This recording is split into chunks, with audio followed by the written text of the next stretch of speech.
Thank you. You moved me to New York, but I...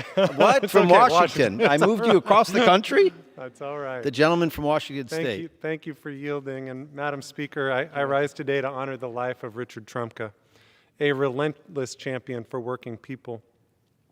You know, when I heard from labor leaders across the state of Washington following his passing, without exception, they spoke about what a substantial loss his passing was. But in the brief time that I have here to reflect on his life, I want to talk about what a gain it was to have him as a leader in our nation. A gain for folks who, because of his work, can retire with dignity. A gain for workers who, because of his leadership, are safer and better compensated. A gain for every worker who can collectively bargain.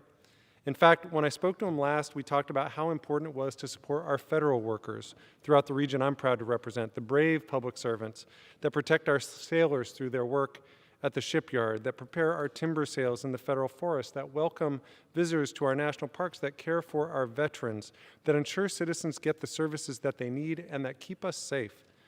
We agreed that we need to do everything we can to have their backs, and throughout his life, he did.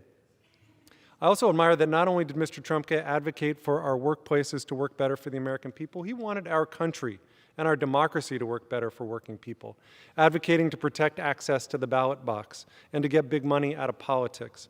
As the president of the AFL-CIO, he proudly represented millions of workers throughout our country and hundreds of thousands of workers in Washington State, shipbuilders and electrical workers, iron workers and letter carriers, machinists and pipe fitters and paper workers and teachers and healthcare workers, and I could go on and on and on. These workers are the heartbeat of our nation, and in honor of his life, we should commit to continuing his legacy, to ensure workers have dignity, to ensure workers have the right to organize so that they can seek fair pay and better benefits and safer working conditions, and to make our democracy work better for all Americans.